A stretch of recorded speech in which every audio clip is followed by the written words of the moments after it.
Bismillahirrahmanirrahim. Assalamualaikum warahmatullahi wabarakatuh. Waalaikumsalam warahmatullah. Alhamdulillah. Alhamdulillahilladzi arsala rasulahu bil huda wa dinil haq liyudhhirahu 'ala ad-dini kullih wa kafa billahi shahida. Wa asyhadu an la ilaha illallah wahdahu la syarika lah wa asyhadu anna Muhammadan 'abduhu wa rasuluh. Allahumma shalli 'ala Muhammad wa 'ala ali Muhammad kama shallaita 'ala Ibrahim wa 'ala ali Ibrahim fil 'alamin innaka Hamidum Majid. Allahumma la sahla illa ma ja'altahu sahla wa anta taj'alul hazna idza syi'ta sahla. Allahumma ya mu'allim Ibrahim alimna wa ya mufahhim Sulaiman fahimna. Allahumma alimna ma yanfa'una wa anfa'na bima 'allamtana wa zidna ilman ya karim. Amin amin. Jamaah al-muslimin yang dirahmati Allah Subhanahu wa taala. Alhamdulillah pada pagi yang penuh ini Allah mempertemukan kita dalam keadaan sehat walafiat. Mudah-mudahan majelis ilmu ini mendapatkan barokah, mendapatkan ridho Allah Subhanahu wa taala. Salawat serta salam kita aturkan kepada junjungan Nabi besar Nabi Muhammad sallallahu alaihi wasallam, Nabi yang Allah turunkan kepada kita dengan panduannya, panduan berupa Al-Qur'an, yang mana Al-Qur'an ini menjadikan kita untuk pedoman kita dan sangat banyak sekali keistimewaan di dalam Al-Qur'an. Jamaah sekalian yang dirahmati Allah Subhanahu wa taala, sebelum kita membahas tentang adab adab membaca Al-Qur'an, selebihnya saya ingin memberikan selamat kepada antum yang pada pagi hari ini diberi kesempatan oleh Allah Subhanahu wa taala untuk menimba ilmu, untuk menuntut ilmu. Kenapa saya beri selamat? Karena selamat antum akan mendapatkan surga Allah Subhanahu wa taala insyaallah. Kenapa? Karena Rasulullah SAW pernah bersabda, "Man salaka thariqan yaltamisu fihi ilman, sahalallahu thariqan ilal jannah." Barang siapa yang berjalan, mensalaka, yang berjalan thariqan di sebuah jalan, yaltamisu fihi ilman, yang di dalamnya itu untuk menuntut ilmu, sahalallahu thariqan ilal jannah, maka Allah mudahkan baginya untuk uh, menuju surga Allah Subhanahu wa taala. Kenapa demikian? Karena pahala orang yang mencari ilmu itu ada hadis yang menarik, saudara-saudara kalian. Rasulullah SAW pernah bersabda, wa innal alim latastaghfiru lahu al malaikah wa man fis samawati wa man fil ard wal hitan fi jawfil ma. Jadi kenapa kok kita mudah menuju surga bagi orang yang menuntut ilmu? Tadi wa innal malaikah, ya, sungguhnya malaikat, wa man fis samawati wa man fil ardi, dan apa-apa yang ada di langit, apa-apa yang ada di langit, wa man fil ardi, dan apa-apa yang ada di bumi. Apa-apa di sini adalah semua makhluk Allah Subhanahu wa taala, entah dia langit, entah yang di langit adalah bintang, bulan, semuanya itu, wa man fil ardi, dan apa-apa yang ada di bumi, semua yang ada di bumi itu, latastaghfiru lahu, maka mereka itu semuanya memintakan ampun kepada orang yang menuntut ilmu. Bukan hanya itu saja, jamaah Masjid Al-Muhajirin dihormati Allah. Bahkan ikan-ikan yang ada di lautan pun mereka selalu memintakan ampun kepada kita. Wal hitan fil jawfil ma. Dan ikan-ikan yang ada di laut mereka memintakan ampun kepada kita. Oleh karena itu Allah mudahkan kita, bagi kita, dan untuk menuju surga Allah Subhanahu wa taala. Dan ini menuntut ilmu tidak ada batasan usia, tidak ada batasan usia. Baik sudah masih muda, tua, dan sebagainya. Maka berbahagialah kalian yang mana semua makhluk Allah Subhanahu wa taala meminta ampun kepada Allah untuk kita, meminta ampun kepada Allah untuk kita. Dan bahkan ada lagi, Rasulullah SAW memberikan ibarat orang yang menuntut ilmu, orang yang menuntut keutamaan seorang alim, seorang yang menuntut ilmu. Dia ibaratnya adalah seperti kafadli al-qamar, kafadli al-qamar lailatul badri. Orang yang menuntut ilmu itu seperti al-qamar, seperti bulan. Bulan lailatul badri, di bulan purnama. Di bulan purnama pada malam Lailatul Qadar, ya. maaf, kafadlil qamar lailatal badri. Dia seperti, bulan al-badar pada malam, perang Badar, ala sairil kawakib, di antara semua bintang-bintang itu. Jadi, inilah keutamaan seorang penuntut ilmu. Dan seorang yang alim itu sama sekali tidak ada gunanya jika tidak mempunyai adab. Seorang alim yang berilmu, maka dia tidak ada gunanya, tidak ada manfaatnya jika tidak mempunyai adab. Makanya Rasulullah SAW diutus di muka bumi ini adalah untuk menyempurnakan akhlak kita, untuk menyempurnakan adab kita. Rasulullah SAW bersabda, "Innama bu'istu liutammima makarimal akhlak." Sungguhnya aku itu diutus oleh Allah, liutammima makarimal akhlak, agar aku menyempurnakan akhlak. Dan ini sangat luar biasa, kita diberi kesempatan oleh Allah untuk menuntut ilmu, untuk menuntut bagaimana adab seorang thalibul ilmi. Sahabat sekalian yang dirahmati Allah Subhanahu wa taala, bahkan ini berkaitan dengan adab ya, sangat menarik. Di timbangan nanti, di timbangan mizan di akhir kiamat nanti, di mizan, tidak ada yang lebih berat dari timbangan adab. Tidak ada yang lebih berat daripada timbangan adab.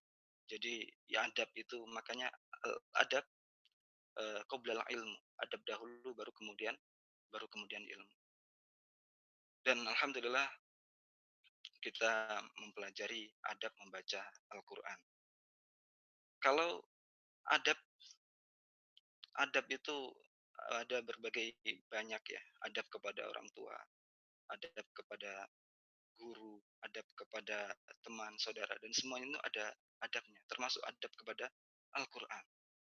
Kalau kita bedah kalau kita bedah, Al-Qur'an adalah kalamullah. Al-Qur'an adalah kalamullah, kalam Allah Subhanahu wa taala, yang dimana Allah turunkan pada bulan Ramadan seperti bulan ini, pada malam Lailatul Qadar. Dan oleh karena itu, sahabat sekalian, Allah turunkan Al-Quran di bulan Ramadan ini, menjadi bulan yang mulia, sebagaimana di dalam Al-Quran, A'udzubillahi minasyaitonirrajim, syahrul Ramadan alladzi unzila fihi Al-Quran. Syahrul Ramadan, yaitu bulan Ramadan, unzila fihi Al-Quran, yang diturunkan di dalamnya Al-Quran. Hudal linnas wa bayyinatin minal huda wal furqan. Yang Al-Quran itu menjadi petunjuk linnas, bagi manusia, wa bayyinatin minal huda wal furqan, dan dia sebagai penjelas minal huda, dari petunjuk, wal furqan, dan dia sebagai menjadi pembeda antara yang hak dan batil. Baik, mungkin bisa kita mulai slide-nya, silakan di-share Bapak Zain. Kita belajar bareng ya, pelan-pelan kita akan membedah bahwasanya luar biasanya Al-Qur'an. Kenapa Al-Qur'an itu menjadi mukjizat? Bahkan dari segala sisinya itu adalah semuanya mukjizat. Dari semua sisinya itu adalah mukjizat. Bahkan dari segi bahasanya, dari segi eh, bahasa, dari segi ilmiahnya, bahkan dari segi Rasul Usmaninya, dan dari segi tilawahnya saja, dari segi tilawahnya. Kenapa Allah membuat kalimat itu idhar? Kenapa Allah membuat kalimat itu hunnah? Kenapa Allah beri kalimat itu menjadi ada mat dan sebagainya? Nanti insya Allah akan kita bedah di pertemuan ini insya Allah. Baik, tadi sudah saya sampaikan bahwasanya bulan Ramadan itu adalah bulan Al-Quran. Di dalam surat Al-Baqarah ayat 185, syahrul Ramadan alladzi unzila fihi Al-Quran. Jadi bulan Ramadan, syahrul Quran ya. Bulan Ramadan, bulan yang dalamnya diturunkannya Al-Quran. Hudal linnas wa bayyinatin minal huda wal furqan, dan dia sebagai petunjuk bagi manusia, linnas wa bayyinat, dan dia sebagai penjelas, sebagai penjelasan minal huda, dari petunjuk, wal furqan, dan dia sebagai pembeda antara yang hak dan batil. Maka sangat disayangkan sekali sahabat-sahabat sekalian, ketika Al-Qur'an turun itu sebagai pedoman kita, namun kita tidak bisa memahami Al-Qur'an ya. Namun kita tidak bisa memahaminya, Seandainya seorang yang bekerja di kantor misalnya, seorang yang bekerja di kantor, tetapi ketika atasan memberi perintah kepada bawahan namun tidak maksimal karena tidak memahami bahasanya, ini tentu ini adalah menjadi masalah. Dan kita seyogyanya seorang muslim, maka kita harus berusaha untuk memahami apa isi kandungan dari Al-Qur'an. Hudal linnas, karena dia sebagai petunjuk bagi manusia. Baik, selanjutnya, slide selanjutnya. Jadi, seperti ini, Bapak Ibu sekalian dirahmati Allah. Yang perlu diperhatikan dalam, eee, adab membaca Al-Qur'an itu yang pertama, ikhlasun niyah. Ikhlasun niyah. Jadi niat yang ikhlas. Kenapa niat yang ikhlas? Karena semua pekerjaan, semua ibadah, jika tidak dibarengi dengan ikhlas, maka gugurlah pahala itu. Rasulullah SAW pernah bersabda, "Innamal a'malu binniyat." Sungguhnya al-a'mal, innamal a'mal, semua pekerjaan itu binniyat, dengan niat. Jika tidak diawali dengan niat, maka pahalanya itu akan uh, unfaidah, dia tidak berfaidah. Allah Subhanahu wa taala berfirman di dalam surat Al-Bayyinah ayat 5. A'udzubillahi minasyaitonir rajim. Bismillahirrahmanirrahim. Wa ma umiru illa liya'budullaha mukhlishina lahuddin. Wa ma umiru. Ini adalah untuk orang-orang kafir, dan untuk orang-orang kafir dalam Al-Qur'an itu juga untuk kita juga. Wa ma umiru. Ya, padahal mereka tidak disuruh illa liya'budullah, kecuali supaya itu mereka menyembah Allah mukhlisin, dengan memurnikan, dengan ikhlas, lahu, kepada Allah, ad-din, yang di dalamnya menjalankan agama. Ini adalah surat Al-Bayyinah, ini adalah uh, menjelaskan bahwasanya mereka orang-orang ahli kitab terdahulu itu disuruh oleh Allah itu hanya untuk menyembah Allah Subhanahu wa taala dengan ikhlas, lahudin. Dan ayat ini otomatis juga untuk kaum muslimin. Otomatis untuk kaum muslimin. Ikhlas sunnah, Bapak Ibu sekalian hormati Allah. Ini adalah orang yang jarang sekali orang yang mampu melaksanakan ikhlas sunnah. Karena banyak orang yang misalnya bersedekah tetapi dia tidak ikhlas niatnya, maka pahalanya akan gugur. Pahalanya akan gugur. Kita zakat, tetapi niatnya itu adalah untuk pamer, maka gugur pula pahala zakat. Begitu pula kita, pahala beribadah kita untuk kepada Allah dengan membaca Al-Quran, jika tidak dibarengi dengan ikhlas sunniyah, maka gugurlah pahala itu. Dan perlu ketahui juga bahwasanya orang yang pertama kali masuk ke dalam neraka itu adalah seorang ahli ilmu, salah satunya adalah ahli Al-Quran. Kenapa demikian? Rasulullah SAW bersabda, "Anna min awaili man tusa'aru bihim annar yaumal qiyamati qari'un bil Qur'an. Yuqalu lahu qara'tal Qur'an, liyuqalu huwa qari'." Ini menarik ya. Uh, Anna min awaili man, ya, sungguhnya min awaili man,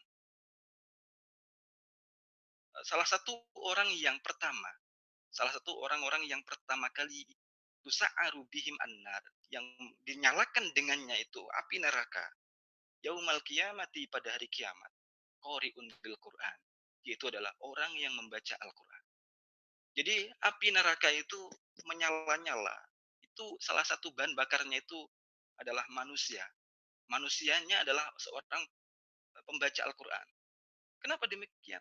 Yuqalu lahu qara'ta, dikatakan kepadanya, agar dikatakan kepadanya, qara'ta, engkau telah membaca, qara'tal Qur'an, engkau telah membaca Al-Qur'an. Liyuqalu huwa qari, agar dikatakan kepada mereka, agar dikatakan huwa, dia itu adalah qari, seorang penghafal. Inilah menariknya Bapak Ibu sekalian, Bapak Ibu sekalian dirahmati Allah Subhanahu wa taala. Jadi amal yang pertama kali kita lakukan, adab kita ketika membaca Al-Qur'an itu adalah ikhlas sunnah. kita murnikan bahwasanya betul-betul kita itu hanya mengharapkan ridho Allah Subhanahu wa taala, mengharapkan pahala Allah Subhanahu wa taala, tidak yang lain. Bukan karena saya ingin dipuji, bukan karena ada teman, bukan karena ada orang tua, mertua dan sebagainya. Maka eh, adab seorang pembaca Al-Qur'an yang pertama adalah ikhlasun niyah. Yang kedua adalah at-tuhar. Slide selanjutnya. Selanjutnya, kalau kita sudah ikhlas sunniyah, sudah niatnya ikhlas, maka yang harus kita lakukan yang kedua adalah at-tuhur. At-tuhur itu suci. Kalamullah, Al-Quran, ucapan Allah, firman Allah, itu adalah sesuatu yang suci. Bahkan yang mengantarkan kepada Rasulullah, Rasulullah yang suci, diantarkan oleh malaikat yang suci. Allah Subhanahu wa taala berfirman, "La yamassuhu illal mutahharun." La yamassuhu illal mutahharun. Ya. Jadi tidak menyentuhnya kecuali orang-orang yang disucikan. Para ulama mengatakan di sini adalah para malaikat. Tetapi selain malaikat itu juga manusia. Makanya seorang qori itu dia harus dalam keadaan suci. Suci ini bermacam-macam, Bapak Ibu sekalian dirahmati Allah. Di sini ada 3 hal dalam kesucian. Saya ingin menjelaskan ya dengan saya coret-coret biar lebih memudahkan Bapak Ibu. Jadi di dalam at-tuhur, kesucian itu ada 3 hal. Yang pertama, suci dari hadas. Suci dari hadas.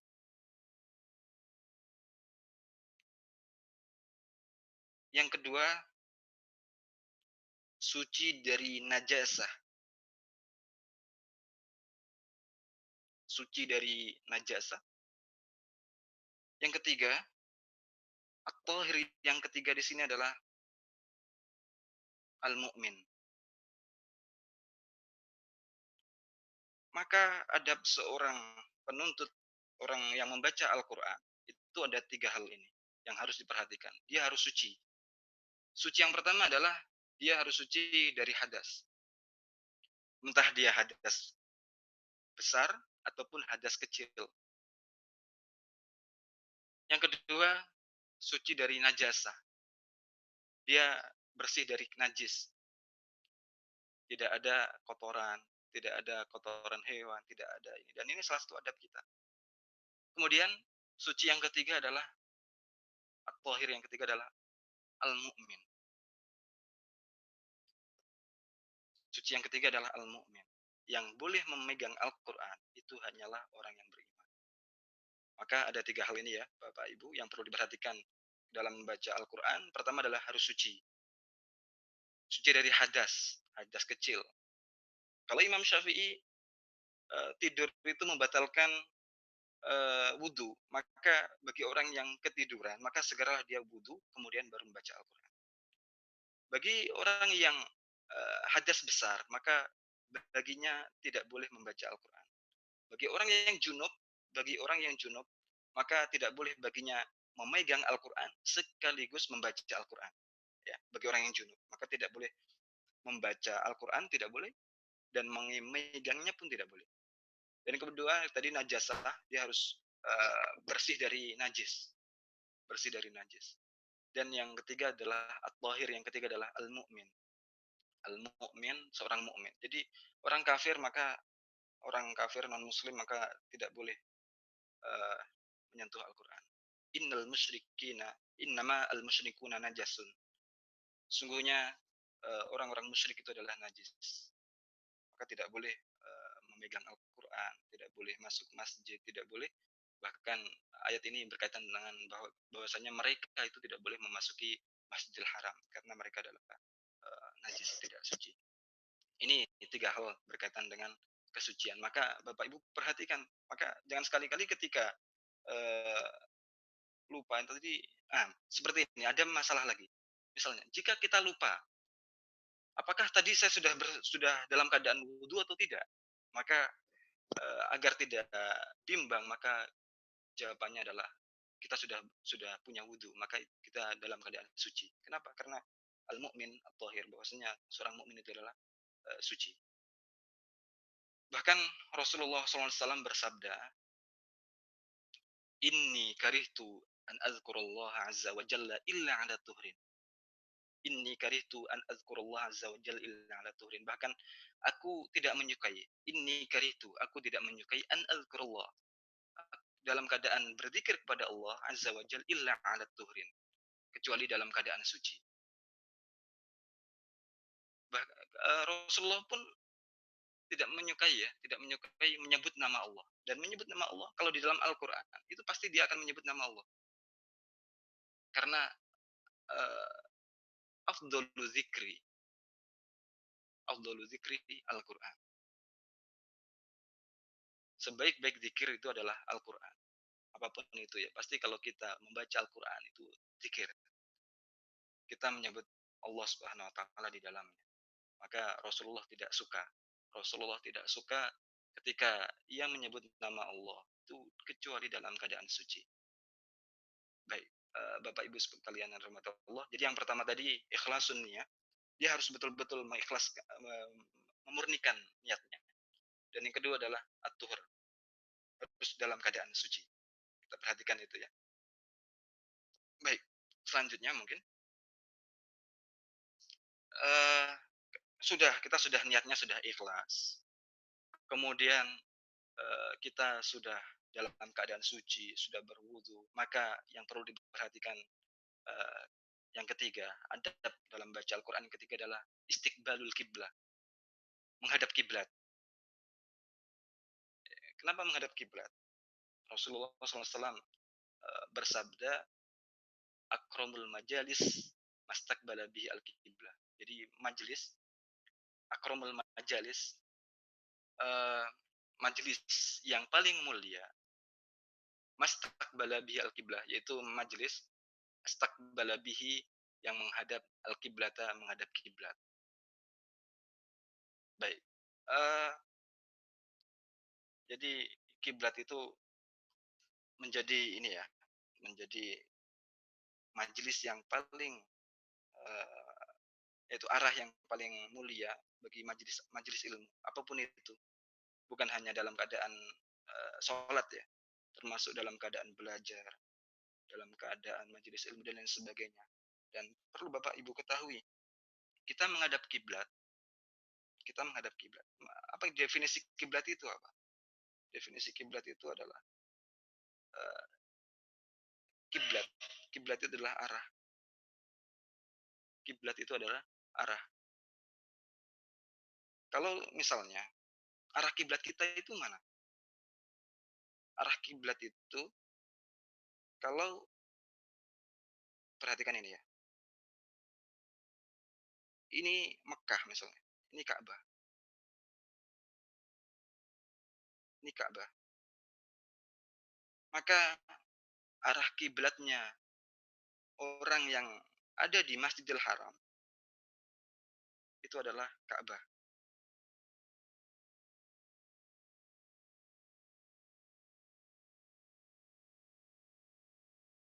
Baik.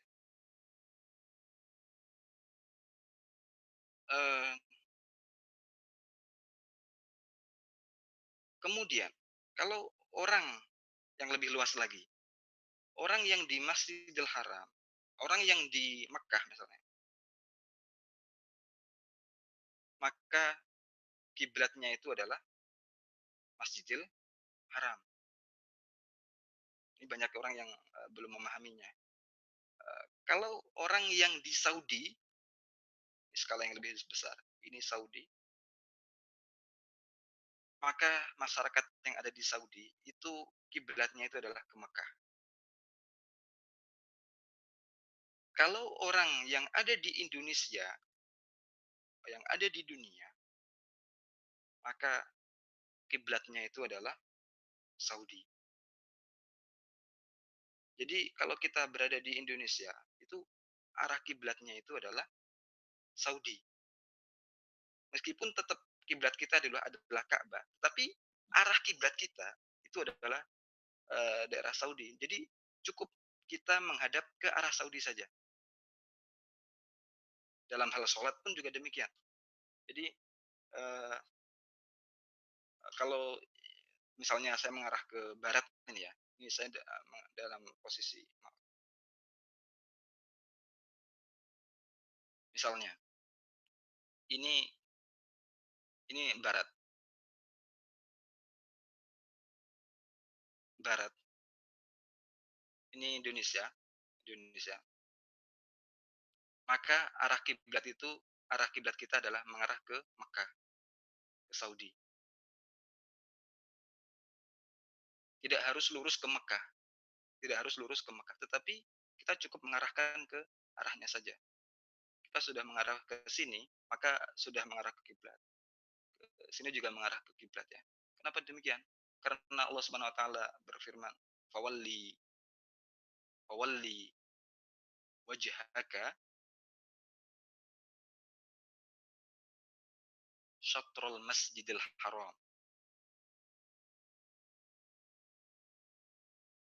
Apa artinya? Ini rame ya, mungkin beberapa tahun yang lalu.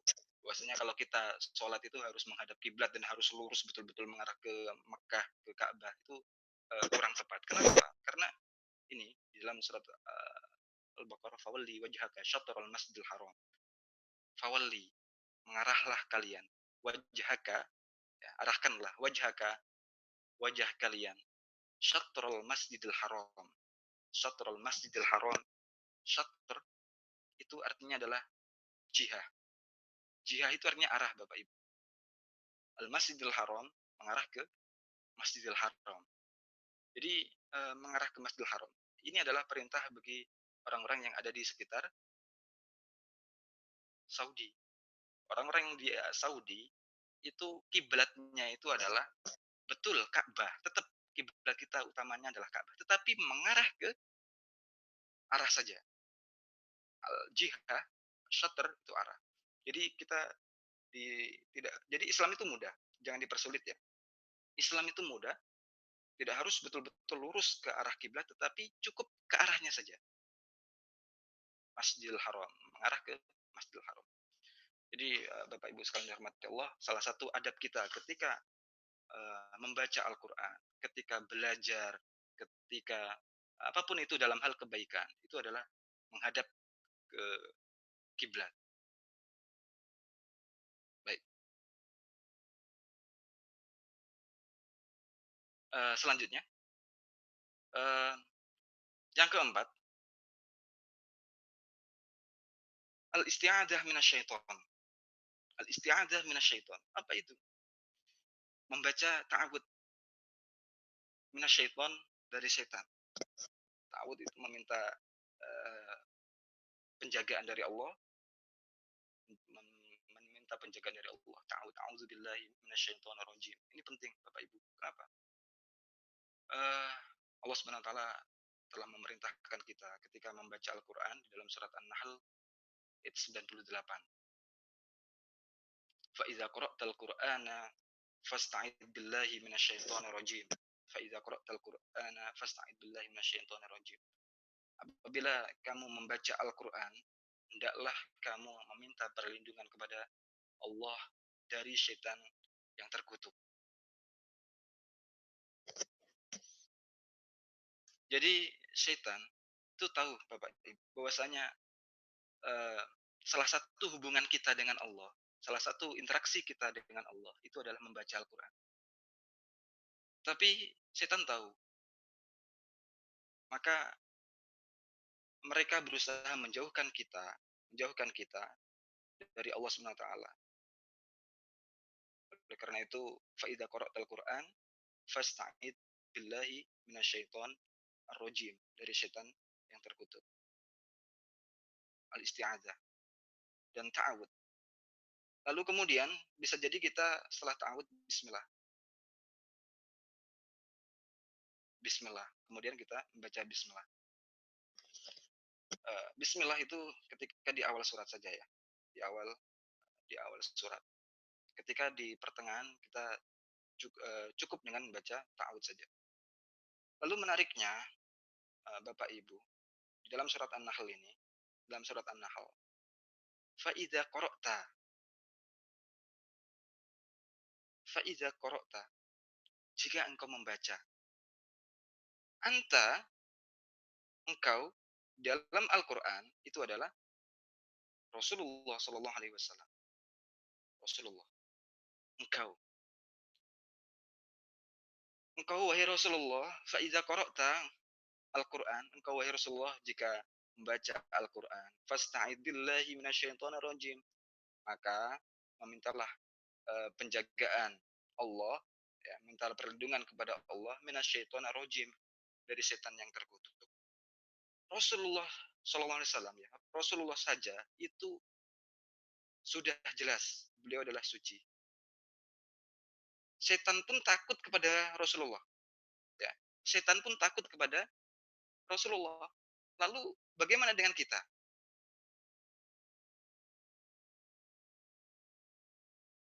Rasulullah itu sudah suci, setan itu takut, masih Allah perintahkan untuk membaca ta'awud. Allah perintahkan untuk membaca ta'awud. Apalagi dengan kita. Bagaimana dengan kita? Harusnya dalam segala hal kita harus membaca ta'awud.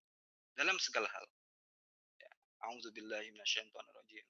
Dimanapun kita ini, kita meminta perlindungan oleh Allah Subhanahu wa taala. Bukan hanya di dalam membaca Al-Qur'an saja.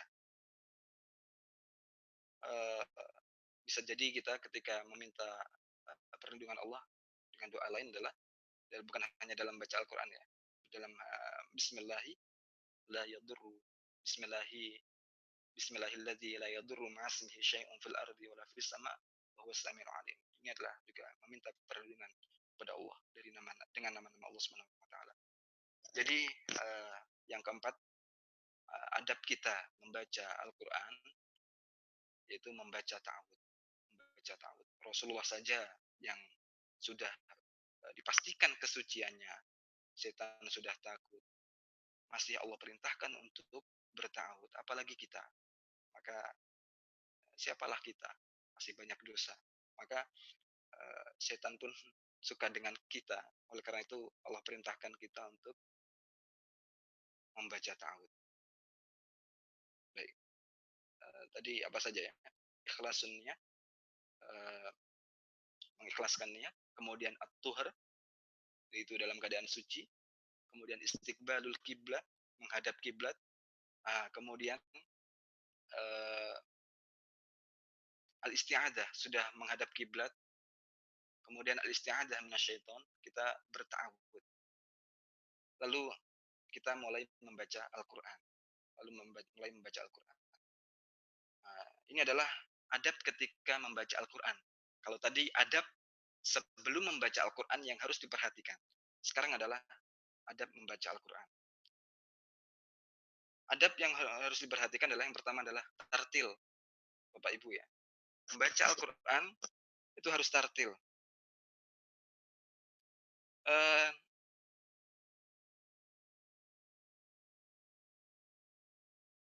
Di dalam surat Al-Muzammil,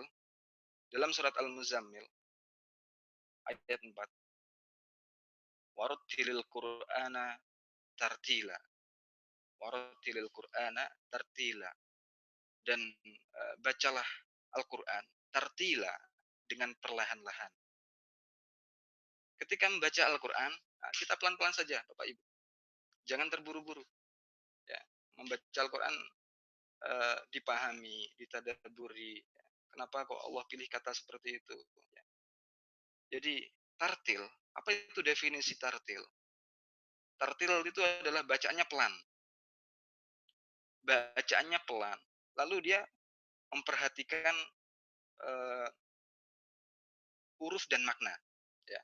Dia memperhatikan huruf dan makna. Setelah ini akan saya ajak tadabbur, Bapak Ibu. Kenapa Allah pilih kata itu idhar, idgham, dan sebagainya, ya. Jadi harus diperhatikan huruf dan makna. Bacaannya pelan, ya. Lalu dengan pelan itu maka kita harus memperhatikan huruf dan makna. Baik. Tartil itu seperti itu. Tidak buru-buru, ya. Dia tidak buru-buru. Bahkan Imam Ibnu Abbas, sahabat Rasulullah SAW, itu lebih suka membaca Al-Quran itu dengan tartil dan satu surat, satu surat saja. Ya. Dia beliau ya, Imam Ibnu Abbas itu lebih suka membaca satu surat dengan tartil daripada menghatamkan Al-Quran secara keseluruhan.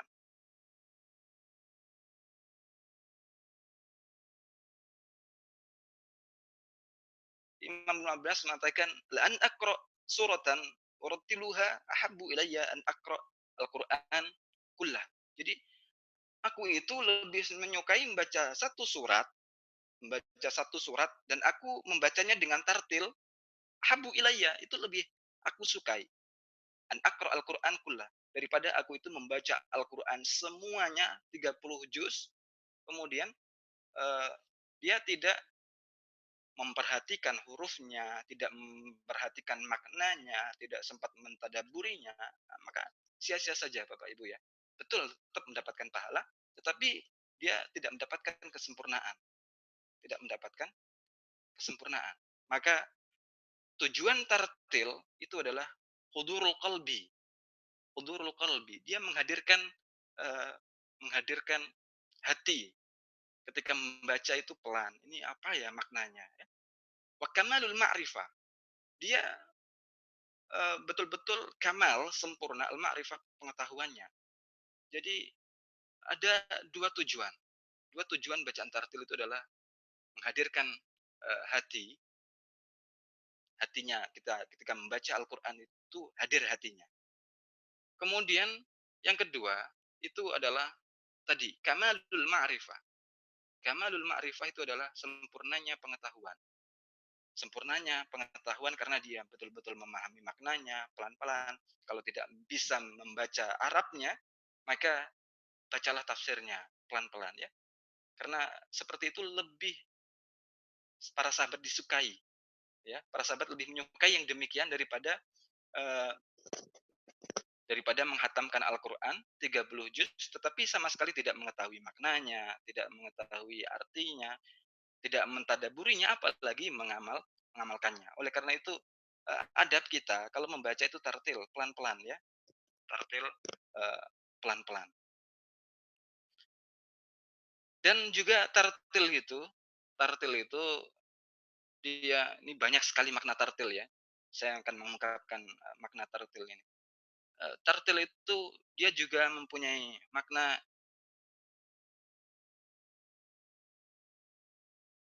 tahsinus saut. Tahsin saut.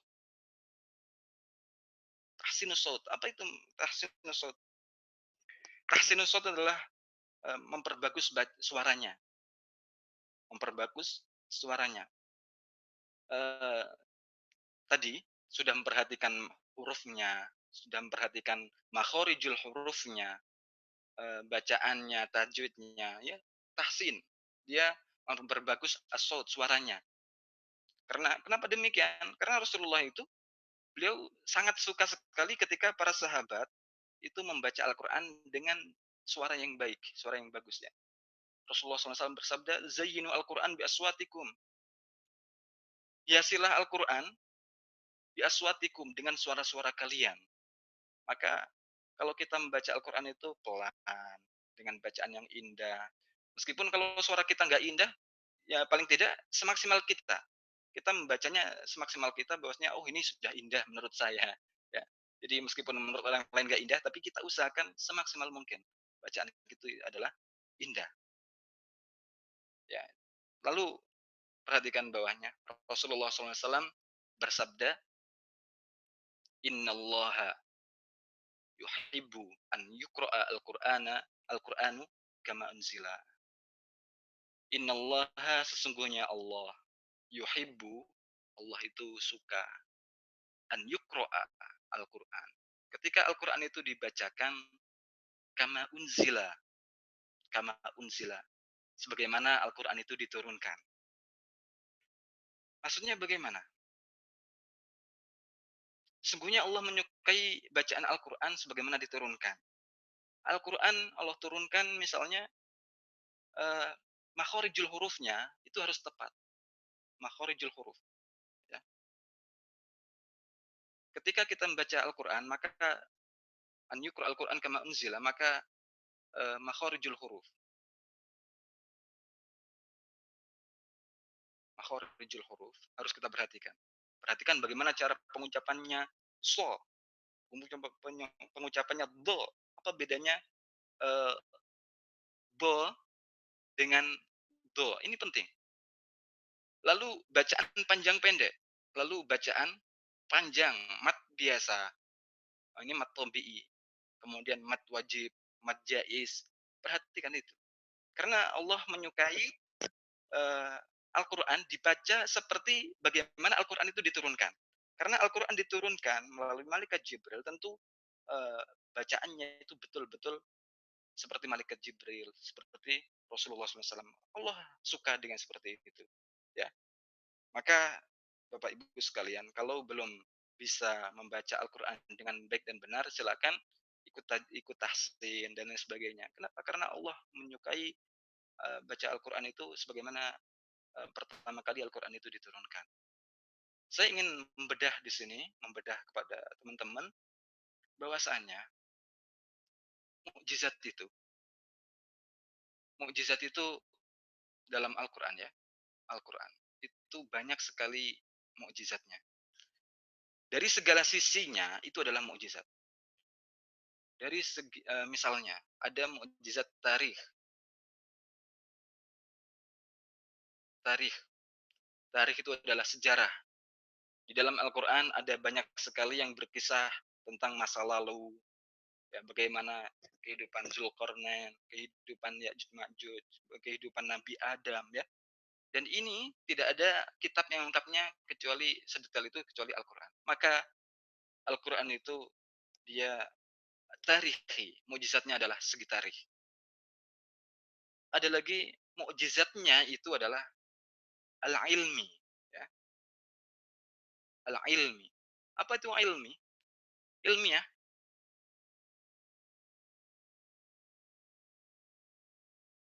ilmiah. Misalnya, eee, ternyata di dalam Al-Qur'an itu 14 abad yang lalu itu sudah diungkapkan bahwasanya kejadian manusia itu bermula dari zigot, kemudian berkembang menjadi, apalagi dan sebagainya, segumpal darah, kemudian berwujudlah manusia. Ya, ini adalah al-ilmi. Ini adalah mukjizat dari segi ilmi. Dan ada lagi mukjizat Al-Qur'an itu salah satunya adalah, eee, banyak ya, salah satunya adalah dari segi lughawi. Al-lughawi itu adalah dari segi bahasa. Maka para ulama mengatakan sesungguhnya hakikatnya Al-Qur'an itu mukjizatnya itu adalah di bahasanya. Dari mukjizat semuanya, tarikhi, ya, al-ilmi, kemudian dan sebagainya, al-ilmiyah, kemudian al-bayan dan sebagainya, itu semuanya adalah mukjizatnya bermuara dari al-lughawi, dari segi bahasa. Kenapa? Karena Allah turunkan Al-Qur'an itu ketika Quraisy, suku Quraisy adalah orang suku yang betul-betul memahami, menguasai sastra. Maka untuk mengimbangi mereka, untuk mengalahkan mereka, maka Allah turunkan Al-Qur'an itu dengan sastra yang sangat luar biasa. Maka eh, mukjizatnya Al-Qur'an itu letaknya di bahasa, letaknya di bahasa. Namun bukan hanya itu, Bapak Ibu. Dari bahasa ini berkembang lagi mukjizatnya Al-Qur'an. Dari rosem, dari rosem. Rosem itu tulisan, ya, tulisan. Itu ada mukjizatnya juga. Kenapa Allah membuat di ayat yang lain panjang, ini pendek dan lain sebagainya, ya. Selain itu adalah mukjizat tilawah. Inilah yang ingin saya bahas, tilawah. Tilawah di sini adalah membaca. Ternyata membaca Al-Qur'an itu adalah bacaannya itu adalah mukjizat. bacaannya adalah mukjizat. Maka perhatikan bacaan panjang pendeknya. Makhorijul hurufnya harus jelas. Eh, apa ya? Pokoknya harus betul-betul menguasai tahsinnya, tajwidnya makanya di sini innallaha yuhibbu an yuqra'a al-Qur'an kama unzila. Maka tilawahnya harus diperhatikan, cara bacanya harus diperhatikan. Saya ingin mengajak Bapak Ibu untuk bertadabbur ya, untuk bertadabbur dalam surat dalam Al-Qur'an. Bapak Ibu perhatikan. Di dalam surat Al-Baqarah, Allah SWT berfirman,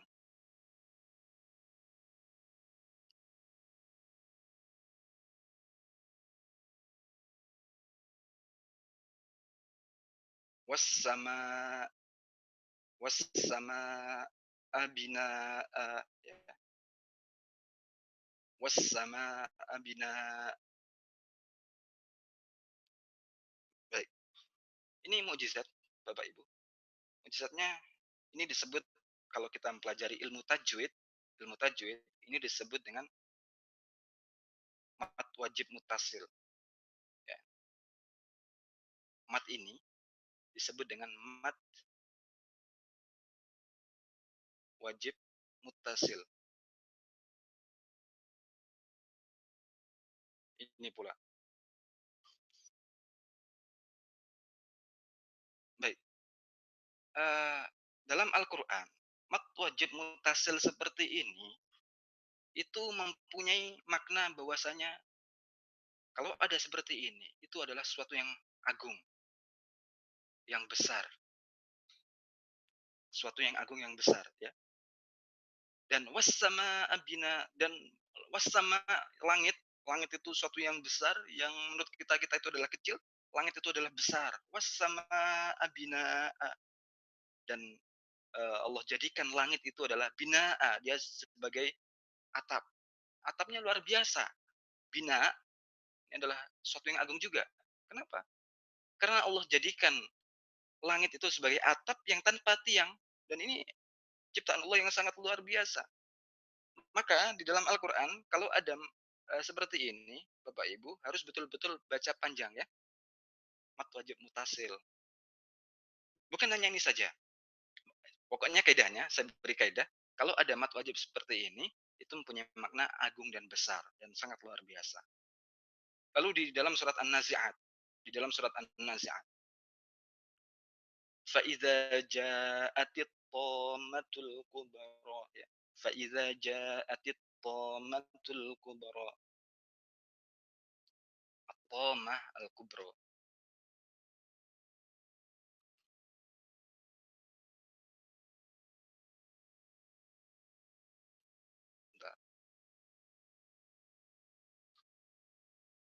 At-Tammah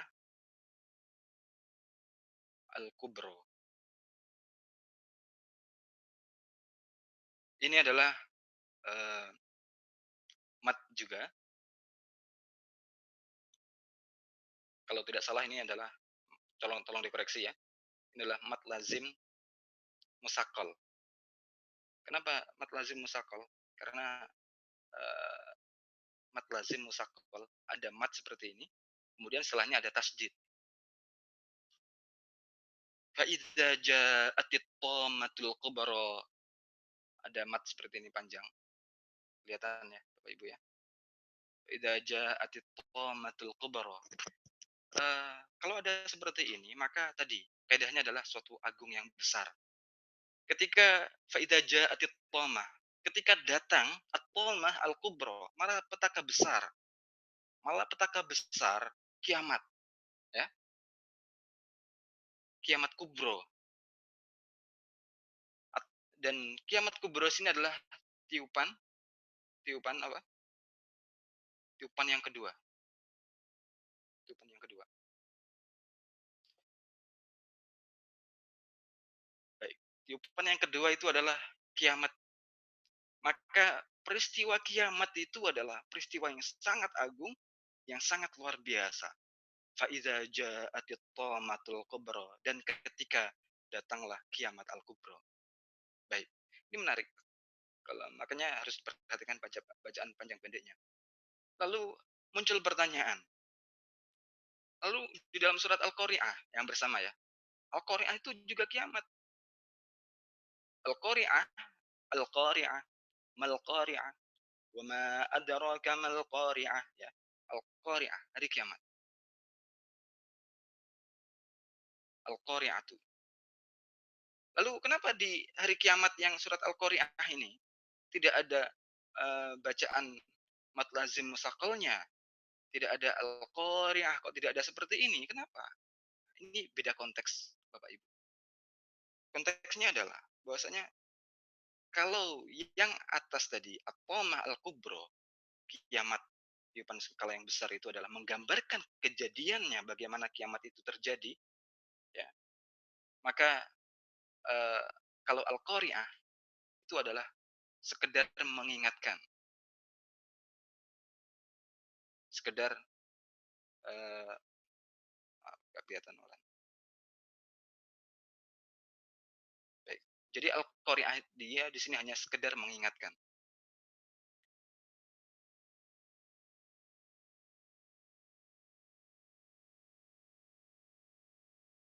Ini mengingatkan orang-orang kafir Quraisy bahwasanya ada ada kiamat itu ada. Dari kata Al-Qari'ah itu dari kata Qur'a. Qur'a itu artinya mengetuk, ya. Mengetuk pintu misalnya. Mengetuk pintu seperti itu. Itu adalah Al-Qari'ah. Jadi Al-Qari'ah dia hanya sekedar mengingatkan kepada orang-orang kafir Quraisy bahwasanya kiamat itu ada. Kiamat itu ada.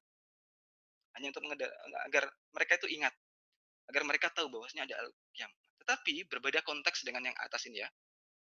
Atau al-kubra, bagaimana Allah memberikan gambaran bahwasanya kejadian itu adalah kejadian yang sangat luar biasa. Ya, kaidahnya adalah jika ada mat seperti ini berarti itu adalah suatu kejadian yang sangat luar biasa. Lalu kita coba mentadaburi surat Al-Fatihah. Ada tidak Al-Fatihah yang seperti itu? Ada ya. Ihdinas siratal mustaqim. Siratal ladzina an'amta 'alaihim ghairil maghdubi 'alaihim waladdallin. Panjang. Dzallin. Nah, ini seperti ini. Ada eh, ada matnya, kemudian ada tasdidnya di sini ya. Mat lazim musaqqal.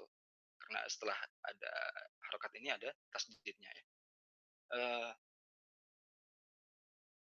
baik. Kenapa kok di kata ad-dhallin itu ada eh, ada harokat seperti ini? Sedangkan di kata al-maghdub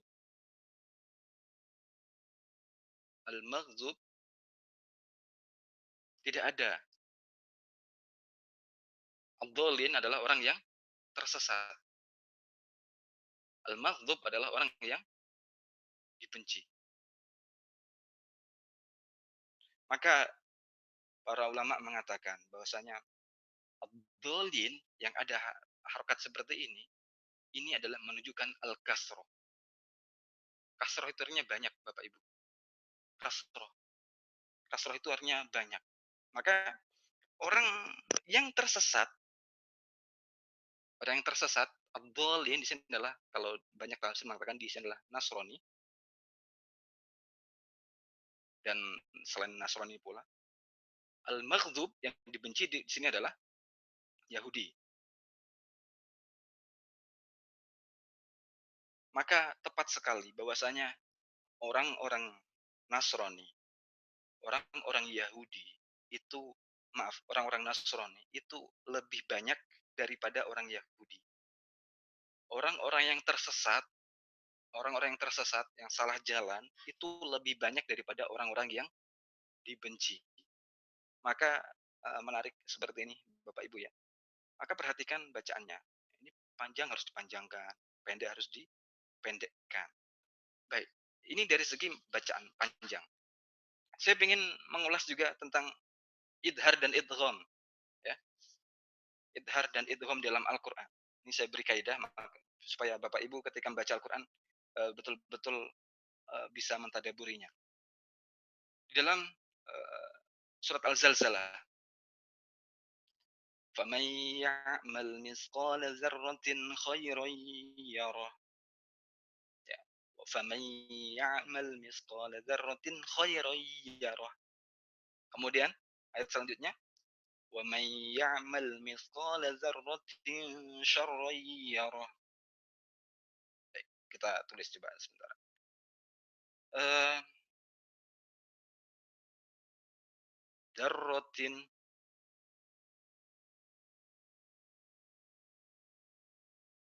khairan yarah.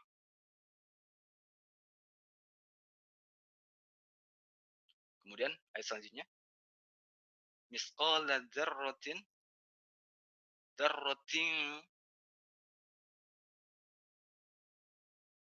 syarran yarah. Ya, nanti ibu-ibu, bapak ibu silakan sambil lihat mushaf nggak apa-apa. Eh, Dzarratin khairan yarah. Yang yang perlu diperhatikan ini. Ini adalah idhar. Dzarratin syarran yarah. Ini adalah tanwin bertemu shin. Bacaan apa ini? Ikhfa ya. Baik. Eh, di dalam Al-Qur'an jika ada bacaan idhar, bacaan eh, idhar seperti ini, maka di sini dia mempunyai fungsi. Kalau kita kembali ke ayatnya ya. Faman ya'mal misqala dzarratin khairan yarah. Faman ya'mal, barang siapa yang beramal misqala dzarratin, yang beramal seberat biji dzarrah, khairan yarah, maka mereka melihat kebaikannya itu pula ya. Dzarratin khairan yarah.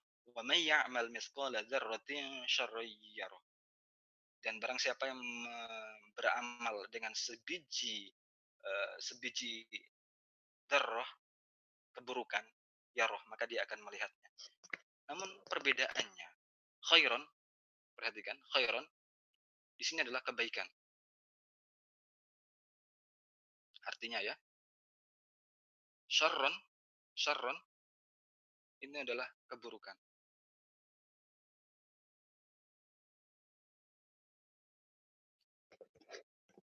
Orang yang berbuat kebaikan, maka meskipun sebiji darah pun, maka dia akan di hari kiamat nanti dia akan melihat hasilnya. Dan orang yang mau berbuat sebiji darah, sesuatu yang kecil, syarron, sesuatu yang buruk, maka dia akan melihatnya pula. Menariknya di sini, kalau idhar di dalam Al-Quran, itu dia tidak ada jarak. Dia langsung. Kalau idhar, dia langsung.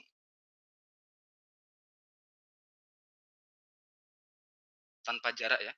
Idhar tanpa jarak. Maksudnya bagaimana? Kalau orang yang berbuat kebaikan sekecil darah, kebaikan itu ya, maka tidak akan ada jarak pemisah antara dirinya dengan kebaikan itu.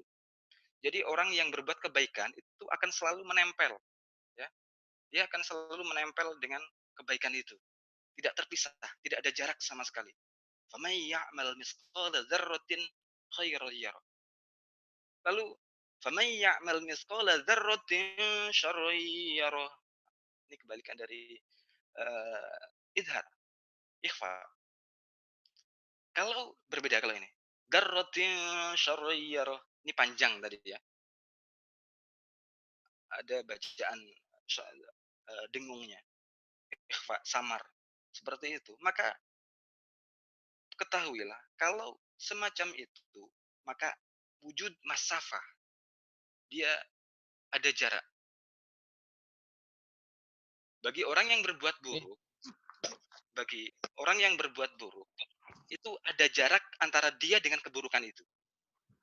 Nah, ini beda Baik. lagi kajian. Iya. Uh, jadi Bapak Ibu ya, kalau yang idhar itu menempel, orang yang berbuat baik itu akan selalu menempel dengan kebaikannya. Kalau orang yang berbuat buruk itu ada jaraknya antara keburukan dengan dia. Kenapa? Karena Allah ingin orang yang berbuat buruk itu Allah beri kesempatan baginya untuk taubat. Maka kalau kita perhatikan seperti ini ya, betapa dahsyatnya Allah Subhanahu wa taala memberikan ungkapan kenapa Allah pilih kata idhar, ikhfa, kemudian dan lain sebagainya, masih banyak sekali. Sebenarnya saya ingin mengungkapkan ya, tapi kita lanjutkan lagi ya, kita kembali ke adab membaca Al-Qur'an. Jadi orang yang membaca Al-Qur'an itu harus tartil bacaannya, dia harus pelan-pelan, harus memahaminya.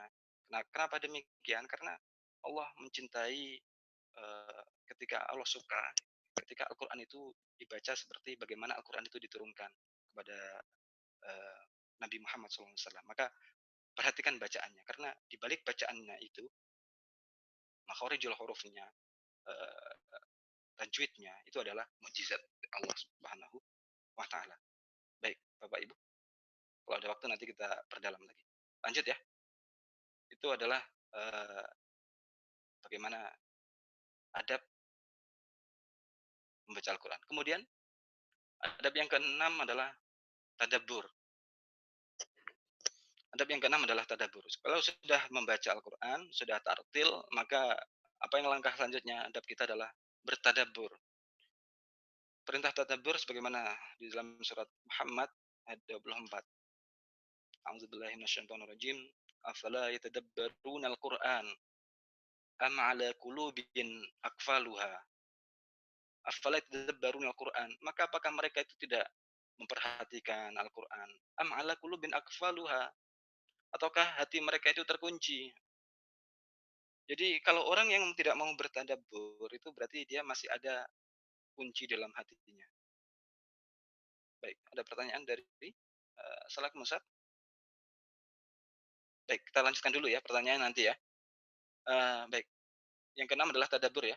Afala tadabbaruna al-Qur'an am ala qulubin aqfaluha. Jadi kalau sudah membacanya tartil, pelan, kemudian kita bertadabbur. Kalau kita tidak mau bertadabbur, tidak mau menghayati, tidak mau memperhatikan di balik ayat Al-Qur'an itu, berarti kita masih ada hati-hati ya, masih ada kunci di hati kita. Betul, ayat ini berkaitan dengan orang-orang munafik. Orang munafik itu dia hanya menampakkan keislamannya saja. Dalam hatinya itu tetap kafir.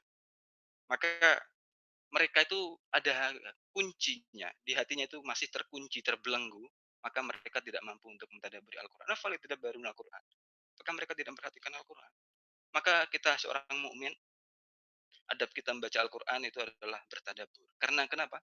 Karena tujuan utama diturunkannya Al-Qur'an itu adalah ditadaburi. Dalam surat Shad ayat 29, kitabun anzalnahu ilaika mubarakun liyadabbaru ayatihi waliyatadzakkaru ulul albab. Ya, kitab Al-Qur'an ini anzalnahu ilaika, yang kami turunkannya ilaika kepadamu wahai Muhammad, mubarakun. Al-Qur'an itu penuh dengan keberkahan. Ini liyadabbaru, ya, agar mereka itu bertadabur, agar mereka itu menghayati, ya, menganalisa ayatihi, ayat-ayatnya, walitadzakkara ulul albab, dan supaya orang-orang yang mempunyai pikiran itu mengambil pelajaran, walitadzakkara ulul albab. Maka sesungguhnya Al-Qur'an itu Bapak Ibu sekalian itu untuk ditadaburi, untuk dipahami, untuk dihayati. Maka percuma saja kalau kita membaca Al-Quran, betul, tetap mendapatkan pahala, tapi belum mendapatkan kesempurnaan. Karena sesungguhnya Al-Quran itu Allah turunkan untuk ditadaburi, dihayati. Kenapa Allah pilih kata seperti ini dari segi bahasa ya? Kenapa Allah berkata seperti ini? Tadi, kenapa bacaannya panjang, kemudian bacaannya pendek, kenapa idhar, idgham, itu salah satu bertadabbur. Lalu pola pikir dalam Al-Qur'an, mukjizat dalam Al-Qur'an itu adalah semua alam itu adalah mukjizat. Semua alam itu adalah mukjizat. Semua ayat-ayat kauniyah Allah itu adalah semuanya adalah mukjizat. Ini adalah pola pikir bagaimana uh, Al-Qur'an itu agar kaum muslimin berpikir bagaimana cara melihat keagungan Allah. Itu adalah untuk mentadaburi. Dan tadabbur itu ayat-ayat Allah itu bukan hanya Al-Qur'an ya, tapi semua ayat-ayat kauniyah Allah, makhluk-makhluk Allah itu adalah tanda kebesaran Allah. Inna fi khalqis samawati wal ardi wa ikhtilafil laili wan nahar ayatil albab. Jadi semuanya itu adalah tanda-tanda kekuasaan Allah. Baik, sudah membaca Al-Qur'an, sudah mentadaburi, lalu apa adab selanjutnya? Silakan slide selanjutnya. Uh, baik, di sini adalah bagaimana mendapatkan nikmat membaca Al-Qur'an. Tadi sudah ya, intinya adab sudah selesai, bagaimana mendapatkan nikmat baca Al-Qur'an. Imam Zarkashi rahimahullah taala beliau berkata, "Man lam yakun lahu ilmun." Ya, "Man lam yakun lahu ilmun wa fahmun wa taqwa wa tadabburun lam yudrik min ladzatil Qur'ani syai'a." Jadi siapapun yang belum memiliki ilmu, wa fahmun dan pemahaman, wa taqwa dan ketakwaan, wa tadabburun dan tadabbur, lam yudrik min ladzatil Qur'ani syai'a, maka dia tidak akan mendapatkan min ladzatil Qur'an, nikmatnya Al-Qur'an syai'a, sesuatu pun. Jadi sedikit pun. Jadi kalau Bapak Ibu ingin mendapatkan nikmatnya betul-betul memahami Al-Qur'an, nikmatnya Al-Qur'an itu Masya Allah. Maka ibu-ibu harus, Bapak Ibu maka harus berusaha untuk mencari ilmunya. Kalau misalnya Al-Qur'an itu berbahasa Arab, maka Bapak Ibu harus mempelajari bahasa Arabnya agar dia mempunyai pemahaman. Dan kalau sudah mempunyai pemahaman, maka menambahkan ketakwaan ya. Dan ini adalah untuk mentadabburi Al-Qur'an. Maka kalau sudah bertadabbur, maka dia akan mendapati betapa Al-Qur'an itu sangat luar biasa ya, sangat luar biasa. Makanya Utsman bin Affan radhiyallahu an, sahabat Rasulullah SAW. Beliau mengatakan bahwasanya kalau orang yang hatinya suci, maka dia tidak akan pernah merasa puas untuk mempelajari Al-Qur'an. Dia akan terus berasa ini kayaknya menarik lagi. Ada sesuatu yang intinya dia selalu terus mempelajari Al-Qur'an. Entah dari segi bahasanya, dari segi ayat-ayatnya, kisah-kisahnya yang ada di dalam Al-Qur'an. Maka orang yang hatinya suci itu dia ketika membaca Al-Qur'an, ketika mentadabburinya, maka dia tidak akan berhenti. Dia akan terus untuk mempelajarinya. Ya, baik. Itu adalah kuncinya. Maka ya Bapak Ibu, kalau sudah eh, belum ada ilmunya, maka harus mempelajarinya. Baik ilmu tajwid, tahsin, tadabbur, bahasa, dan lain sebagainya. Pelajari semuanya. Baik, lanjut. Ini terakhir. Uh, adab orang yang membaca Al-Quran. Adab membaca Al-Quran. Uh, Rasulullah SAW mengeluhkan keadaan kita kepada Allah. Di dalam surat Al-Furqan ayat 30 ya. A'udzubillahi minasyaitonirrajim. Wa qala Rasul, "Ya Rabbi, ya Rabbi, inna qaumi ittakhadhu hadzal Qur'ana mahjura." Di hari kiamat nanti Rasulullah SAW mengeluhkan keadaan kita kepada Allah. Ya Rabbi, wahai Tuhanku, inna qaumi, sesungguhnya kaumku, ittakhadhu hadzal Qur'an, mereka itu menjadikan Al-Qur'an mahjura. Mahjura itu artinya terasingkan. Ini keluhan Rasulullah kepada Allah nanti di hari kiamat. Karena sebagian dari umatnya itu adalah dia tidak mengamalkan isi Al-Quran. Dia tidak mengamalkan isi Al-Quran. Kenapa? Mereka itu sudah dekat dengan Al-Quran, selalu berinteraksi dengan Al-Quran, tetapi Al-Quran itu terasingkan. Karena amalnya itu, akhlaknya itu sangat jauh dari Al-Quran. Kalau kita perhatikan, Bapak Ibu ya, ittakhadhu, ittakhadhu itu dari kata akhadha, ya, dari kata akhadha. Akhadha itu artinya mengambil. Kalau ittakhadhu itu artinya menjadikan. Eh, Sebenarnya mereka itu kaum muslimin itu sudah berinteraksi dengan Al-Quran, membaca Al-Quran, bahkan mengamalkan, bahkan menghafalkan Al-Quran. Tetapi apa?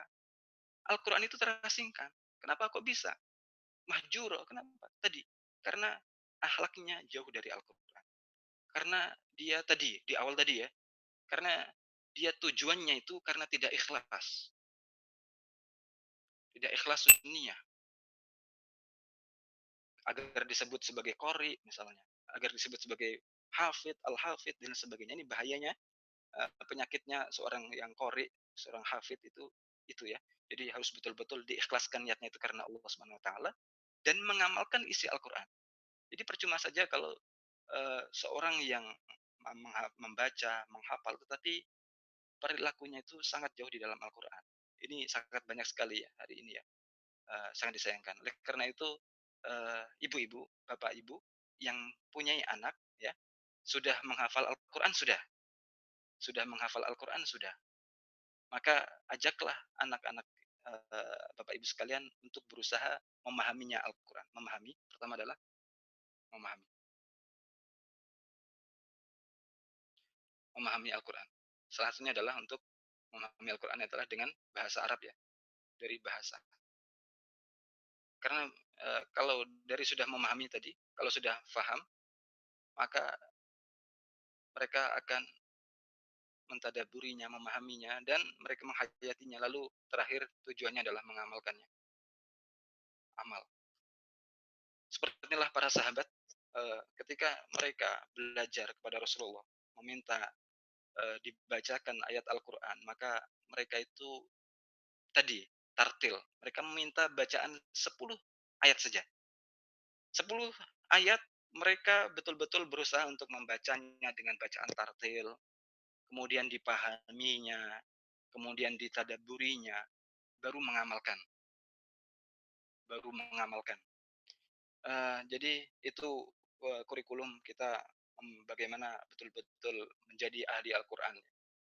Jadi jangan sampai kita hanya fokus menghafal, fokus membaca, tetapi perilaku kita jauh dari Al-Quran. Baik, Bapak Ibu, ada slide lagi mungkin? Ada slide lagi tidak, Mas? Ini uh, pahala tilawah Al-Quran. Di dalam surat Fatir ayat 29, A'udzubillahi minasyaitonirrajim. Innal ladzina yatluna kitaballah wa aqamus shalah wa anfaqu mimma razaqnahum sirran wa alaniyah yarjuna tijaratan dan tabur. Yarjuna tijaratan dan tabur. Ini menarik Bapak Ibu. Jadi pahalanya orang yang membaca Al-Quran itu seperti ini. Innalladzina, sungguhnya orang-orang yatluna kitab Allah, orang-orang yang membaca kitabnya Allah. Aqamus shalah, dan dia mendirikan salat. Wa anfaqu mimma razaqnahum, dan mereka itu berinfak, anfaku mereka menginfakkan mimma dari sebagian razaqnahum yang kami beri rezeki kepada mereka sirron, baik dalam keadaan sirri ya, diam-diam, wa alaniyah, ataupun dalam keadaan terang-terangan, yarjuna tijaratan dan tabur. Maka sesungguhnya mereka itu adalah mengharapkan tijarah. Tijarah itu adalah berniaga, berniaga, investasi. lan tabur, yang tidak akan pernah merugi. Jadi, Allah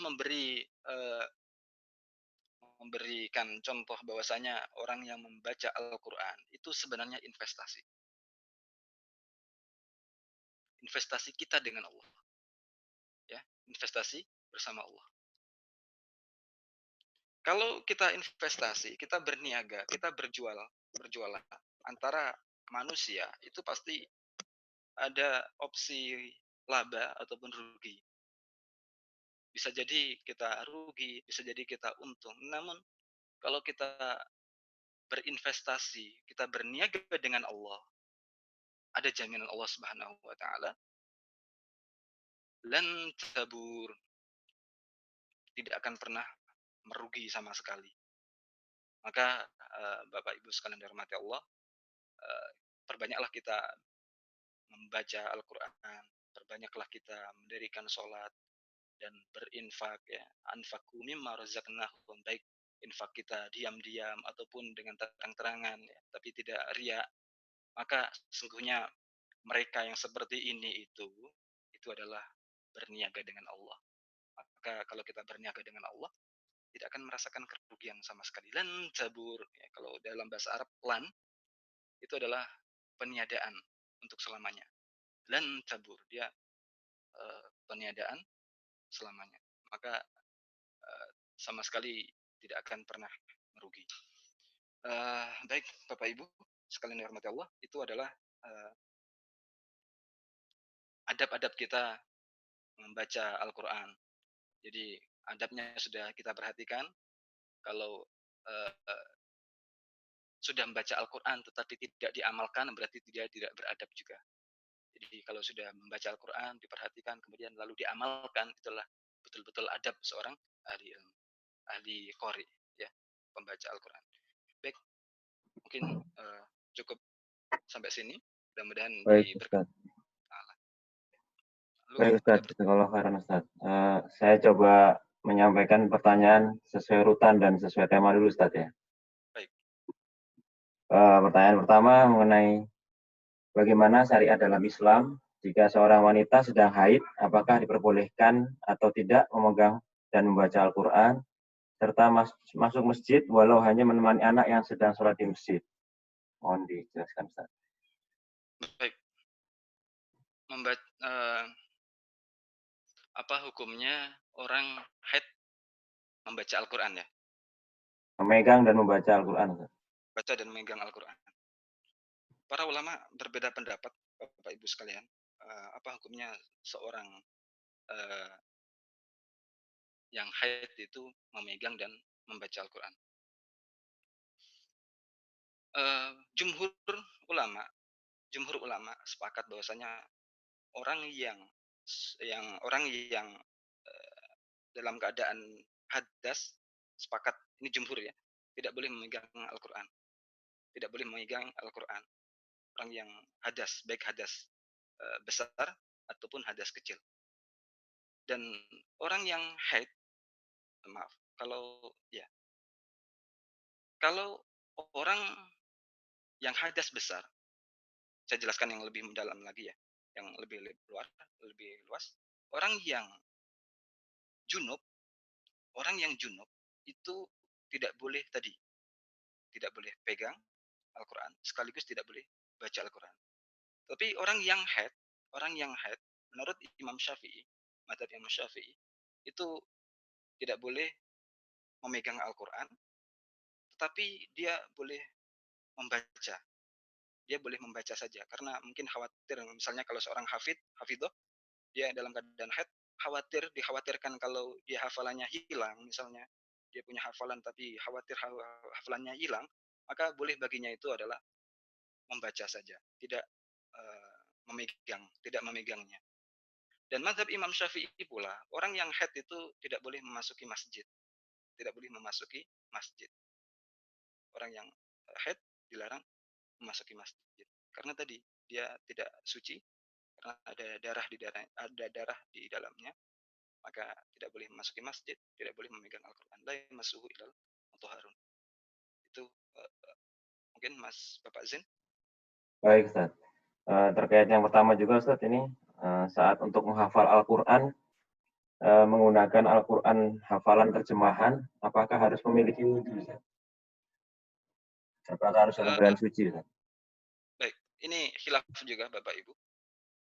Jadi orang membaca terjemahan, jumhur mengatakan boleh tidak dalam keadaan eh, suci atau tafsir ya.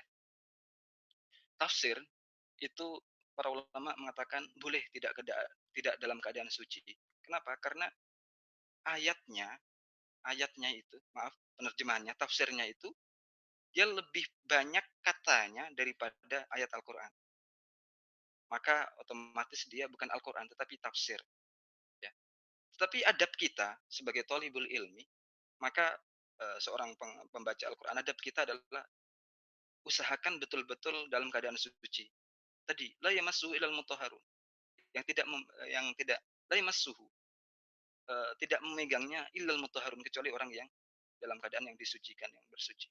Adab kita. Bahkan tadi kalau mengikuti hadis Rasulullah tadi, eh, Rasulullah beliau eh, merasa tidak senang kalau tidak suka kalau dia menyebut nama Allah itu dalam keadaan tidak mempunyai wudhu, baik dalam keadaan membaca Al-Quran, dalam keadaan sholat, atau dalam keadaan biasa seperti ini, kok menyebut nama Allah yang Maha Suci itu tidak mempunyai wudhu, tidak mempunyai toharoh, maka tidak suka. Maka adab kita menaruh Rasulullah, lebih baik apapun itu kita perbanyak wudhu, melanggengkan wudhu, baik dalam keadaan membaca Al-Quran, kita uh, membaca apapun, ya, membaca tafsir dan lain sebagainya. Maka usahakan adab kita itu tetap dalam keadaan suci. Baik Ustaz. Terkait yang ini juga, berarti termasuk pada saat kita zikir pagi ya Ustaz, yang diusahakan bersuci dalam keadaan suci ya Ustaz. Karena Nah, Rasulullah betul. tidak suka ketika Nah, menyebut nama Allah dalam keadaan tidak mempunyai wudhu. baik. Kalau untuk menutup aurat Ustaz, apakah harus menutup auratnya sempurna atau bagaimana Ustaz? Iya betul, dia harus sempurna seperti kita dalam keadaan sholat ya.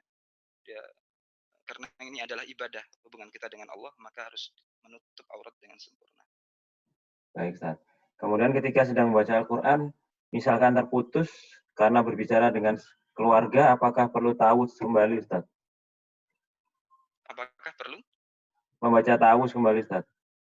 Oh, eh, apakah harus membaca ta'awud kembali? Ya, lebih baik membaca ta'awud kembali karena seolah-olah kita terputus. Misalnya kita eh, tadi diajak ngomong, tiba-tiba kita baca Al-Quran ya.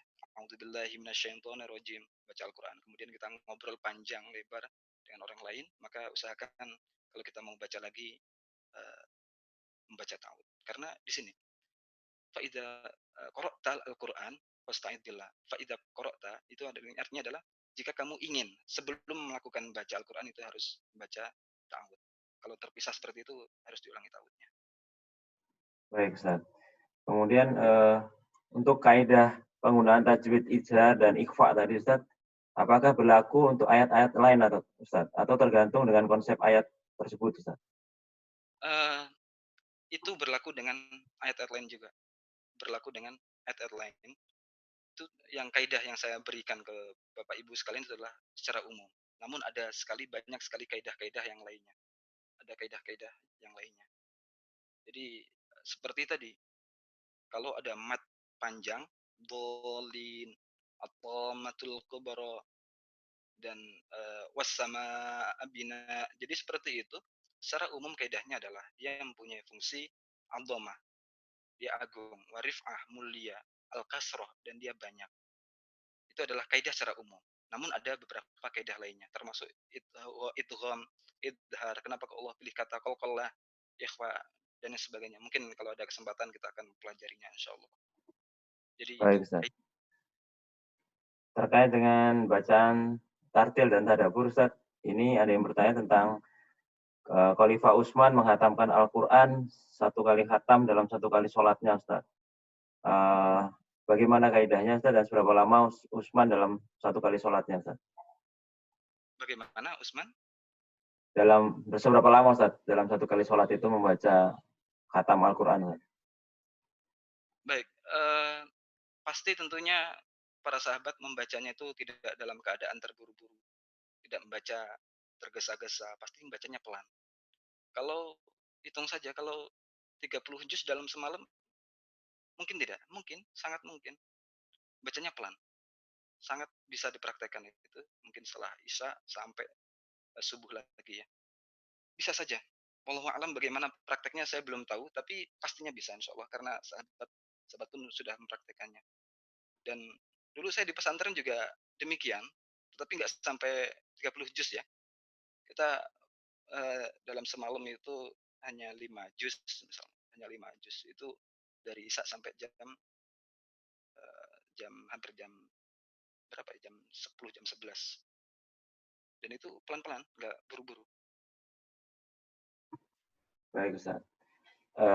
Ini cukup banyak Ustaz, jadi saya sampaikan lagi Ustaz. Baik, kita jawab. Kemudian untuk belajar Al-Quran, untuk membaca Al-Quran, apakah boleh tanpa belajar tajwid dulu Ustaz? Membaca Al-Quran, apakah boleh? Tanpa belajar tajwid. Jadi itu tidak bisa terpisahkan ya. Membaca Al-Quran itu pasti dengan ilmu tajwid. Bacaannya harus jelas, panjang pendeknya. Itu tajwid dan makhorijul huruf dan sebagainya itu tidak pernah terpisahkan. Maka Bapak Ibu harus mempelajarinya. Penting itu. Harus mempelajarinya, menguasainya. Baik Ustaz. Kemudian terkait dengan mujizat rasem dan mujizat tilawah Ustaz, perbedaannya apa Ustaz? Dan bagaimana bedanya Ustaz ya antara mujizat rasem dan mujizat tilawah? Kalau rasem, ini ya Bapak Ibu. Kalau rasem itu tulisan. Rasem itu adalah tulisan. Ya, dan yang bisa kita praktekkan untuk melihat mukjizat rasem itu di Rasem Usmani. Kalau di Al-Qur'an Kemenak itu kita tidak bisa karena mereka bukan menggunakan Quran Utsmani. Itu dari segi rasem maka dari tulisannya. Kenapa Allah pilih kata misalnya imro'atu dengan imro'atu, tapi imro'atu nyatanya terbuka, tak maftuhah seperti ini, dan kadang tak marbutoh yang melingkar itu. Kenapa Allah pilih kata seperti itu? Nah, itu butuh penjelasan yang panjang lagi. Itu dari segi rasem. Tapi dari segi tilawah, dari segi bacaannya. Kenapa Allah pilih kata itu idgham? Tadi seperti saya sampaikan tadi, idgham, ikhfa, idhar, mad wajib mutasil, mad wajib, mad lazim dan lain sebagainya, mad jaiz. Kenapa Allah pilih kata seperti itu? Itu ada kitabnya tersendiri. Ini kitabnya. Mungkin ini adalah jaz, kelihatan ya. Jaz Rasm Al-Qur'an, Ijaz Rasmil Quran wa Ijaz Tilawah. Ini adalah kitab yang membahas tentang bagaimana Allah hadirkan tulisannya, rasmnya itu adalah mukjizat dan tilawahnya pula itu adalah mukjizat. Nanti kalau ada waktu kita akan mempelajarinya insyaallah. Jadi itu perbedaan antara rasm dengan tilawah. Kalau tilawah dari segi bacaannya mat, kenapa idgham dan sebagainya. Baik Ustaz. Kemudian terkait dengan surat Al-Fatir ayat 29 Ustaz. Ada yang bertanya kenapa Allah menggunakan kata membacanya adalah yatsluna, bukan yakruna. Baik. Kenapa Allah pilih kata yatluna daripada Ustaz. yakrauna? Iya. Baik.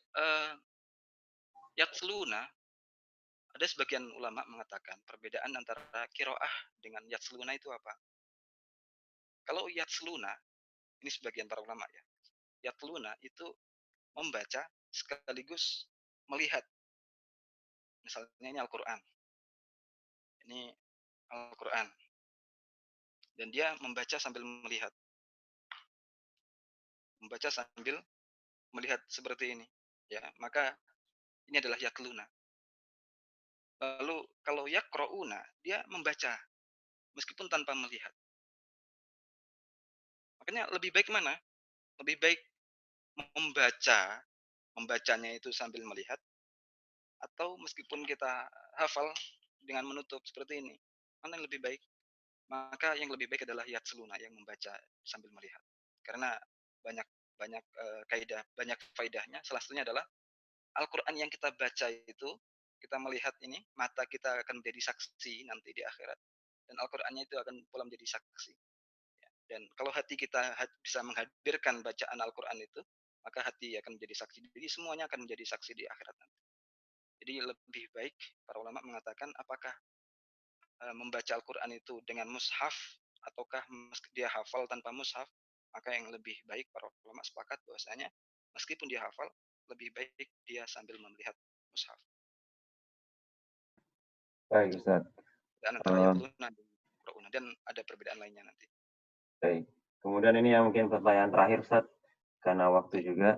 Eh, Bagaimana tahapan-tahapan dalam mentadaburi Al-Quran dan sebaiknya dari surat apa untuk mulai tadabur, Ustaz?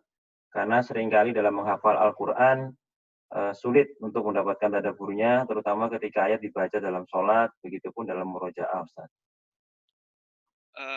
Bagaimana tahapan kita untuk mentadaburi Al-Qur'an? Maka sebagaimana disampaikan Imam Zarkashi tadi yang di slide, mungkin bisa dibagikan slide-nya nanti. Jadi tahapannya adalah dia harus mempunyai ilmu dulu. Dia harus mempunyai ilmu, menguasai ilmu. Kalau Al-Qur'an itu berbahasa Arab, maka Bapak Ibu harus mempelajari bahasa Arab. Ya. Inna anzalnahu Qur'anan Arabiyyan la'allakum ta'qilun. Sesungguhnya aku turunkan Al-Qur'an itu Arabian, berbahasa Arab. La'allakum ta'qilun, supaya kalian memahaminya, supaya kalian berakal. Jadi kalau Al-Qur'an itu berbahasa Arab, pelajarilah bahasa Arab. Ini penting ya. Makanya Umar bin Khattab dia mengatakan ta'allamu al-arabiyyah fa innaha min dinikum. Ta'allamu al-arabiyyah fa innaha min dinikum. Pelajarilah bahasa Arab fa innaha min dinikum, karena bahasa Arab itu bagian dari agama kalian, min dinikum. Maka seorang muslim itu tidak bisa terlepas dari bahasa Arab. Tadi banyak sekali ya, Al-Qur'an berbahasa Arab, hadis berbahasa Arab, maka kita harus mempelajari bahasa Arab. Lalu tahapannya, lebih baik mana cara mentadaburinya? Pelajarilah Al-Qur'an. Kalau saya mempelajari Al-Qur'an itu dari sebagaimana Al-Qur'an itu diturunkan. Sebagaimana Al-Qur'an itu diturunkan dari asbabun nuzulnya. Kalau bisa, misalnya yang pertama dari surat Al-Alaq. Iqra bismi rabbikal ladzi khalaq, dari Al-Alaq. Kemudian dari surat-surat bagaimana ayatnya itu turun, itu sangat lebih cepat mengena. Bagaimana proses turunnya Al-Qur'an.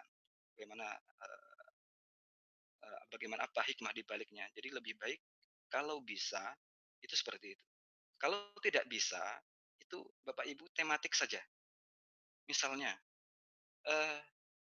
Al-Qur'an ini berbicara, misalnya Bapak Ibu pengen mencari tentang sabar di dalam Al-Qur'an. Sabar dalam Al-Qur'an. Lalu carilah sabar dalam Al-Qur'an. Kemudian kisah-kisah dalam Al-Qur'an dan lain sebagainya seperti itu. Lebih baik seperti itu pula, agar Bapak Ibu tidak bosan. Bapak Ibu tidak merasa, wah ini kok capek juga mempelajarinya. Intinya adalah carilah dalam Al-Qur'an itu yang semenarik mungkin menurut Bapak Ibu.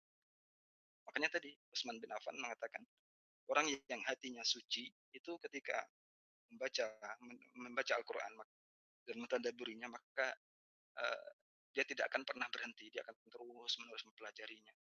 Yang penting yang menurut Bapak Ibu menarik saja ya. Yang menurut Bapak Ibu menarik, maka bacalah, pelajarilah di situ. Itu mungkin. Baik, Ustaz. Sangat jelas, Ustaz, bahwa untuk membaca, untuk menghafalkan kita mulai dari yang menarik, supaya kita lebih mudah menghafalnya. Mungkin ini juga satu lagi sebelum ditutup, Ustaz. Nanti sekaligus langsung ditutup, Ustaz. Terkait pertanyaan dalam riwayat Imam Hafs, saktah itu ada 4. Kalau kita baca saktahnya tidak sesuai dengan seharusnya, apakah termasuk kesalahan jali, Ustaz? Mohon dijelaskan dan nanti langsung ditutup, Ustaz. Baik. Bacaan saktah ya. bacaan saktah kalau bisa seperti tadi ya, bukan hanya saktah, semua bacaan makharijul huruf Bapak Ibu perhatikan, termasuk saktah, idgham, idhar. Kalau saktah sendiri, kalau kita bedah, itu sangat luar biasa. Kalau bisa dibaca seperti tajwidnya harus betul-betul menguasai betul ya. Kalau tidak bisa bagaimana? Ya, semampunya, semampunya Bapak Ibu untuk mempelajari tajwidnya. Kalau pelajari saktah dalam Al-Quran, Ibu-ibu perhatikan, Bapak Ibu ya, di setelah saktah itu adalah suatu perkara yang besar. Suatu titik poinnya, pembahasannya itu adalah setelah saktah. Maka perhatikan di situ. Nah, mungkin di lain waktu kita bisa betul-betul mempelajarinya. Jadi intinya adalah Bapak Ibu kuasailah tajwid Al-Quran. Kuasailah tajwid, tahsin, tafsir, dan tadabbur dan sebagainya.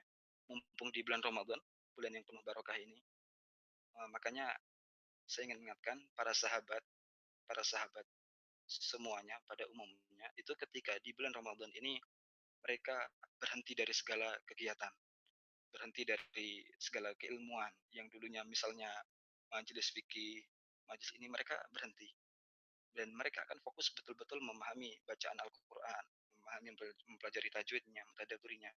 Kenapa demikian? Karena Ramadan itu penuh dengan keberkahan. Ramadan itu penuh keberkahan karena diturunkannya Al-Qur'an. Maka mereka berusaha untuk di bulan Ramadan itu betul-betul uh, apa ya, intinya semuanya itu untuk Al-Qur'an. Maka Bapak Ibu kita perbanyak untuk berinteraksi dengan Al-Qur'an karena sama sekali tidak ada ruginya. Karena kalau kita membaca Al-Qur'an adalah investasi kita dengan Allah Subhanahu wa taala. Interaksi dengan Allah Subhanahu wa taala. Mudah-mudahan majelis ini yang singkat ini bisa bermanfaat untuk Bapak Ibu sekalian dan mendapatkan barakah Allah, mendapatkan keridhaan Allah Subhanahu wa taala. Mungkin cukup sampai sini dulu. Aku qouli hadza astaghfirullah li wa lakum. Assalamualaikum warahmatullahi wabarakatuh. Waalaikumsalam warahmatullahi wabarakatuh. Jazakallahu khair, Ustaz. Iya,